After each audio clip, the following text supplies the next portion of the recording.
Bonjour à tous, aujourd'hui je vous retrouve pour un book haul. Donc en fait je vais vous montrer mes derniers achats de livres de ces derniers mois. Et ils viennent en fait de 3 endroits différents. Il y a Waterstone qui est en fait la librairie ici à Londres, de chez Amazon et de Charity Shop. Donc je vais commencer par ceux qui viennent de chez Waterstone. Et donc le premier c'est Fangirl de Rainbow Rowell. Donc comme ceci, c'est une histoire en fait super sympa sur deux jumelles. Et en fait c'est leur première année à la fac. Et donc on suit l'histoire de Cass qui est une des jumelles. Et Vren, sa sœur, ne voulait pas partager sa chambre avec elle. Elle voulait faire un peu sa vie de son côté. Donc en fait on suit un peu les aventures de Cass, qui est une fille super timide, qui écrit des fanfictions en fait sur un livre. En fait c'est un peu l'équivalent de Harry Potter. Donc on la suit un peu en train d'écrire ses histoires, faire des rencontres, etc. Donc c'est un livre super sympa. J'ai beaucoup aimé le lire, il est comme ça. Donc voilà pour Fangirl. Ensuite, il y avait une offre en fait sur acheter un et le deuxième moitié prix. Donc j'ai eu celui-ci à moitié prix. Et c'est un livre de John Green, c'est Paper Town. Et en fait, John Green est super connu pour ce livre-ci que j'ai aussi, c'est Nos étoiles contraires, qui d'ailleurs est adapté en film qui va sortir là très bientôt, que j'avais beaucoup aimé et j'ai envie de lire. En fait, tous les livres de John Green, ils ont l'air super. Et donc j'ai acheté celui-ci qui me donnait bien envie. En gros, c'est l'histoire d'un gars qui s'appelle Quentin, qui a toujours été amoureux en fait de sa voisine qui s'appelle Margot, qui a l'air d'être une fille un petit peu farfelue, un petit peu fofolle.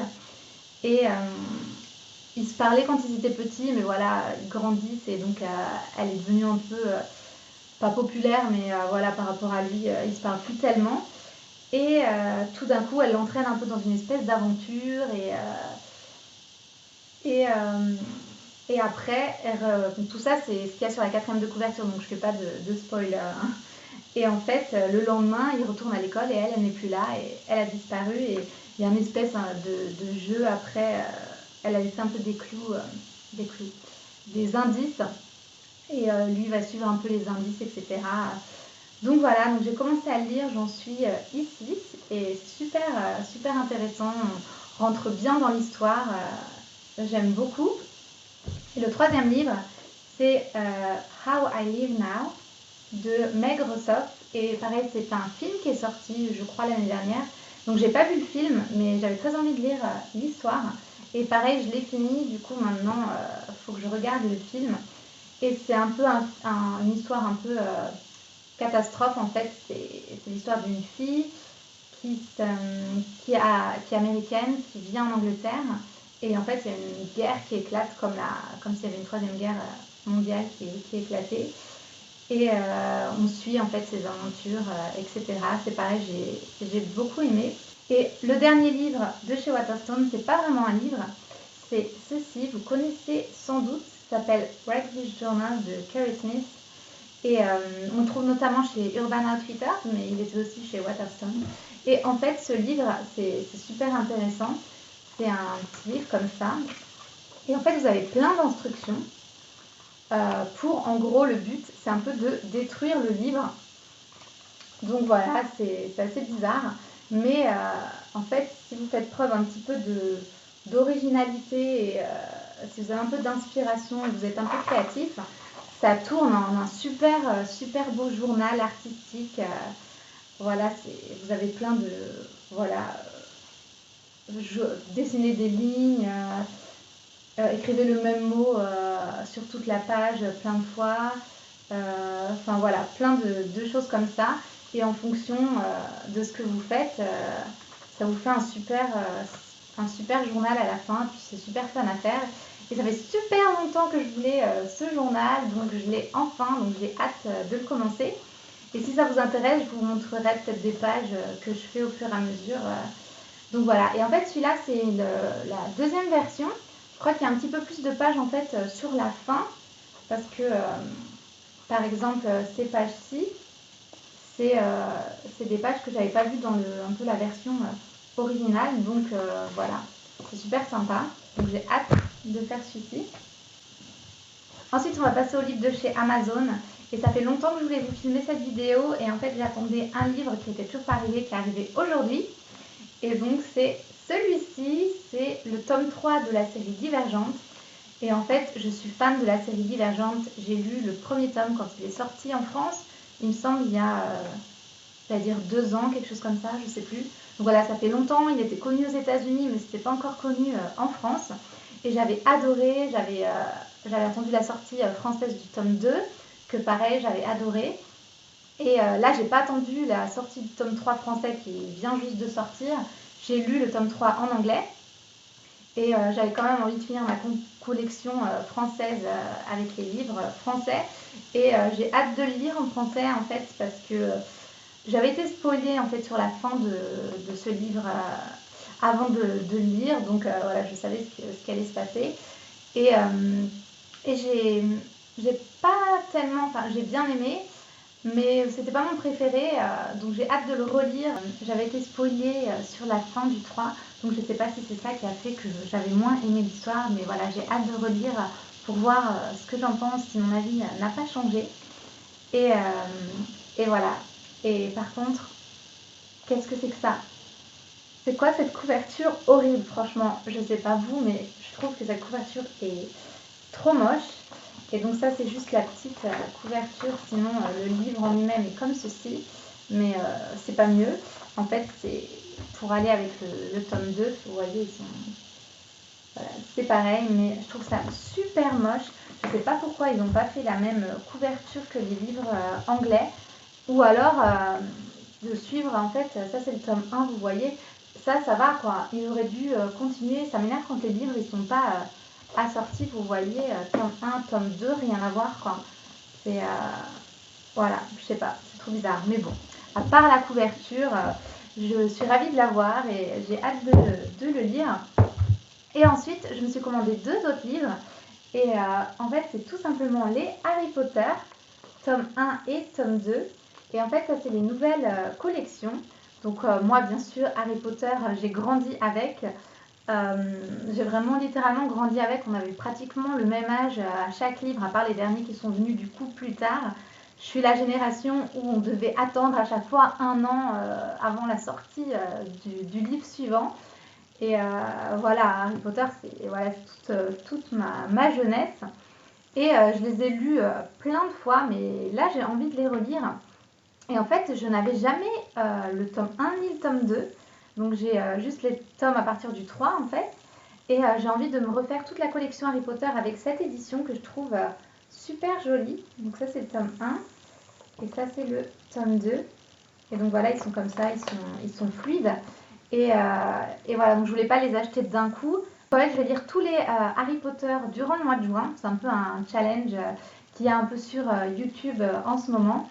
Et donc je vais relire voilà, à partir du 1er juin. Donc j'avais besoin des 2 premiers tomes. Et ensuite, les derniers livres viennent donc des Charity Shop. Et vous allez voir qu'il y en a pas mal. Il y a tout ça, je vais essayer de vous montrer. Donc voilà, mais en fait, chaque bouquin dans les Charity Shop, alors ils viennent tous de différents Charity Shop, mais en fait, ils étaient pratiquement tous 1 pound le livre. Et pour 4 d'entre eux, c'était acheter un à 1 pound et le deuxième est gratuit. Donc en gros, 2 pounds pour 4 livres. Et un qui était 2 pounds qui vient d'un autre charity, mais je vais vous montrer ça. Donc c'était clairement une affaire et c'est ça que j'adore dans les charity shops à Londres, c'est que vous faites des affaires de dingue pour tout et même pour les livres. Donc j'ai pris tout d'abord 3 livres de Nicholas Sparks. Et je ne sais pas si vous connaissez sans doute Nicholas Sparks, c'est celui qui a écrit The Notebook, je ne sais plus du tout le nom en français. Bref, The Notebook, ça a été adapté au cinéma, donc c'est un film aussi qui est très connu. Donc beaucoup de ces livres sont adaptés au cinéma en fait. Donc il y a The Notebook, il y a Dear John, Heaven, je sais plus quoi. Enfin, je vous mettrai ici les films, enfin les bouquins qui ont été adaptés au cinéma. Et en fait, j'ai jamais lu aucun bouquin de lui, quoi. Je connais certaines histoires grâce au film, mais c'est tout. Donc voilà, j'ai décidé d'en prendre 3. Donc tout d'abord, j'ai At First Sight, qui est comme ça. Donc voilà, donc ils étaient 1 pound tous. J'ai The Guardian, qui est comme ceci. Donc ils sont tous les 3 de la même collection. Et j'ai Night in Rodent, je sais pas si c'est une ville, je sais pas comment ça se prononce. Donc voilà, j'ai voulu prendre un peu des... Enfin, de toute façon, il n'y avait pas toute la collection, quoi, c'est un charity shop, mais j'ai voulu prendre ceux où j'avais vu où il n'y avait pas de film, ou que je connaissais pas du tout l'histoire, pour vraiment avoir une surprise et vraiment découvrir les livres. Donc voilà. Ensuite, j'ai pris ce bouquin qui s'appelle Read Me, c'est un tome 2, et en fait c'est A Poem for Every Day of the Year, donc comme son nom l'indique, c'est tout simplement un recueil de poèmes en fait, et c'est un calendrier, et en fait chaque jour vous avez un poème. Donc j'ai trouvé ça super sympa parce que je lis pas de poèmes, et je trouve ça sympa de temps en temps de changer un petit peu de ce qu'on lit de d'habitude. Et en plus, vu que c'est anglais, et ben, ça va être des poètes anglophones, donc américains ou anglais, etc. Et en fait, je connais presque que des poèmes ou des poètes français en fait qu'on a étudiés à l'école comme tout le monde. Mais voilà, donc je pense que je vais découvrir des choses. Et comme c'est en version originale, ça peut être sympa. Ensuite, j'ai 3 autres livres. Donc j'ai The Great Gatsby. Voilà, donc j'ai vu le film, j'ai beaucoup aimé le film et c'est un grand classique, donc j'avais envie de le lire. Donc voilà, en plus il est pas très gros. Donc voilà, et ensuite j'ai 2 livres que je connaissais pas du tout, mais qui avaient l'air sympa. Donc le premier, ça s'appelle Spud de John Van Der Root. Voilà, qui est comme ça. Et en gros, ça a l'air de parler d'un gars, c'est l'histoire d'un gars qui va dans une école privée en fait, une école privée un peu d'élite, etc. Et en gros, voilà, on suit son année dans cette école où il découvre voilà, plein de choses, etc. Il se fait des amis. Et c'est écrit un peu comme un journal intime. Donc voilà, ça avait l'air assez sympa. Et un autre, c'est la couverture qui m'a attirée. Ça s'appelle Broken Soup de Jenny Valentine. Donc vous voyez, cette couverture, elle est assez rigolote, comme des gribouillis, etc. Et en gros, on ne sait pas trop de quoi ça parle. La 4e de couverture, c'est un extrait du tout début du livre, du premier chapitre. Et en gros, on comprend juste que c'est un garçon qui dit à la fille qu'elle a fait tomber quelque chose par terre et que c'est à elle, alors que c'est pas à elle. Comme elle était gênée, elle a dit d'accord et elle l'a pris. Et en gros, elle dit que j'avais pas idée qu'à ce moment-là, quelque chose d'important venait de se passer. Donc voilà, j'ai trouvé ça assez intriguant de savoir qu'est-ce qui va se passer. Et c'est un livre voilà, pour les ados, donc qui a l'air simple à lire et qui a l'air sympa. Donc voilà. Et le tout dernier, c'est un livre, et c'est vraiment une histoire drôle parce qu'en fait, j'ai vu ce livre, je pense que c'était une revue qu'a fait Alison de la chaîne Alison's Vlog ou quelque chose comme ça. Et dès qu'elle en a parlé, je me suis dit, mais il faut que je lise ce livre, ça a l'air trop intéressant, c'est tout à fait le genre de truc que j'ai envie de lire. Et je l'avais vu dans la librairie, etc. Mais voilà, j'avais acheté déjà des bouquins, je voulais pas en racheter d'autres, mais ça me trottait dans la tête. Et j'ai eu vachement de bol, c'est que je l'ai trouvé dans un charity shop pour 2 pounds, alors que c'est un bouquin qui vient de sortir, ou du moins j'ai l'impression que voilà, il a été publié récemment. Donc dites-moi si jamais vous savez dans les commentaires. Mais c'est le livre The Husband's Secret de Liane Moriarty. Alors, attendez, on le refait. Moriarty. Voilà. Donc, il est comme ceci. Et en gros, l'histoire, c'est une femme donc, qui est mariée, qui a 3 enfants, etc., qui découvre une lettre dans le grenier que son mari a écrit. Et sur cette enveloppe, il y a écrit à n'ouvrir que si je meurs, quoi. Si je meurs, pardon. En gros, s'il meurt, voilà, c'est une lettre qu'il a laissée. Et donc, bien sûr, son mari n'est pas mort. En fait, elle trouve la lettre juste comme ça. Et donc, elle est intriguée. Elle se dit, est-ce que je dois l'ouvrir ou pas? Et donc, je pense qu'elle l'ouvre et qu'elle découvre donc des secrets qui sont révélés dans cette lettre qui vont du coup changer et bouleverser toute la vie. Et donc voilà, ça a l'air super sympa. J'ai lu pour l'instant jusqu'ici. Et en fait, je pensais pas que ce serait écrit comme ça. C'est écrit à chaque chapitre pour le moment. Ça change en fait de personnages. Donc pour l'instant, on est un peu en train de découvrir plein de personnes différentes qui sont sans doute connectés. On commence à voir un peu les connexions. Ils vont tous se retrouver plus ou moins dans la même ville, etc. Donc ouais, c'est très intéressant. Et voilà, on a envie de savoir c'est quoi ce secret et qu'est-ce qui se passe, etc. Et j'aime beaucoup la couverture, je la trouve super jolie. Donc voilà, je suis trop heureuse de l'avoir trouvé vraiment pour juste 2 pounds. Il est neuf, quoi, il n'est pas du tout abîmé. Et c'est la couverture toute jolie. Donc voilà pour mes bouquins.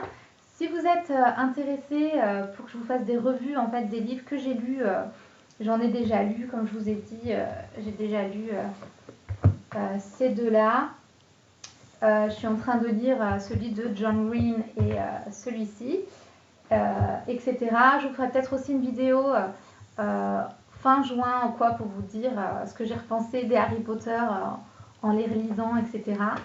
Donc voilà, n'hésitez pas et je vous dis à très vite pour une prochaine vidéo. Bye!